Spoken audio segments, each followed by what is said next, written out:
Skill ভিসাতে যাবেন তাদের জন্য সুবর্ণ সুযোগ আছে, আর যারা নন স্কিল ভিসাতে যাবেন 26টি বছর আপনি চাইলে কিন্তু দেশ থেকে যাওয়া আসা করতে পারবেন, শুধুমাত্র প্লেন ভাড়া লাগবে। যেরকম আপনারা যারা সিঙ্গাপুর যাবেন তাদের জন্য আজকের ভিডিও।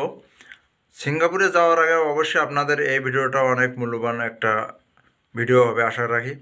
তো আর আমি কথা না বাড়িয়ে মূল প্রসঙ্গে যেতে চাচ্ছি।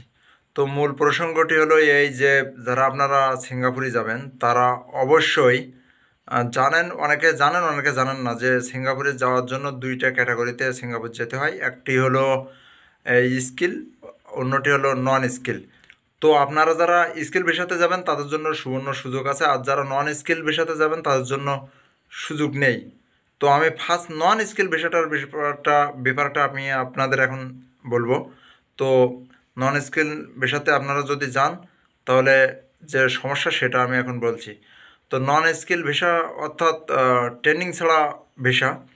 আপনারা যদি সিঙ্গাপুরে যান, যদি ট্রেনিং ছাড়া যান তাহলে কি কি হবে, কি কি ফ্যাসিলিটি পাবেন, কি কি পাবেন না সেটা আমি এখন জানাবো। তো মেন বিষয় হলো আপনারা যদি ট্রেনিং ছাড়া যান তাহলে আপনারা মেন যে সমস্যাটা ভোগ করবেন সেটি হলো আপনাদের বেতনের দিক থেকে কম আসবে এক। দ্বিতীয় সমস্যা হলো আপনারা 2 বছর বা 3 বছর মেয়াদে যে চুক্তিতে আপনারা সিঙ্গাপুরে যাবেন, সিঙ্গাপুরে যাওয়ার পরে আপনাদের যদি দেশে পাঠিয়ে দেয় তার জন্য আপনারা কোনো কিছু করতে পারবেন না, তখন আপনাদের ডাইরেক্ট বাংলাদেশে আসতে হবে। আর আপনারা যদি আহ, থাকতে চান তাও আপনারা থাকতে পারবেন না। আর এবারে এখন আমি যেটি বলবো সেটা হলো স্কিল ভিসা অর্থাৎ ট্রেনিং ভিসা।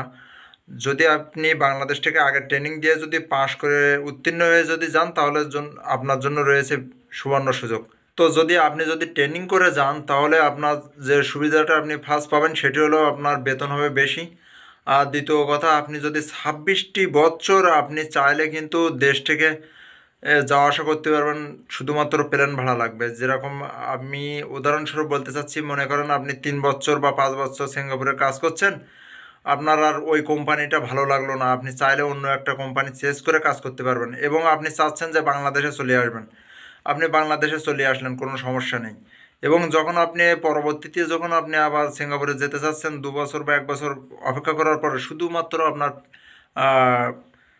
ফ্লাইট খরচটি লাগবে, অন্য কোনো ঝামেলা ঝঞ্ঝাট নেই, আপনি আবার চাইলে সিঙ্গাপুরে যেতে পারবেন। এই হলো ট্রেনিংয়ের যে সুযোগ, সেই সুযোগটি হলো এটি আমার জানা মতে যে যত বাংলাদেশি আছে তারা সবাই বেশিরভাগ হচ্ছে এভাবে যাওয়ার চেষ্টা করে। এভাবে যাওয়ার পর অনেক ফ্যাসিলিটি পাওয়া যায়, অনেক সুযোগ সুবিধা পাওয়া যায়, সেজন্য আপনারা চাইলে এভাবে যেতে পারেন।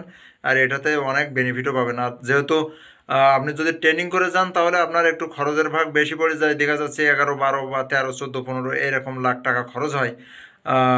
আর যারা ট্রেনিং বিহীন যায়, যারা ট্রেনিং না করে যায় তাদের থেকে একটু খরচ কম হয়, যেরকমটি হচ্ছে 7-8 লাখ টাকা।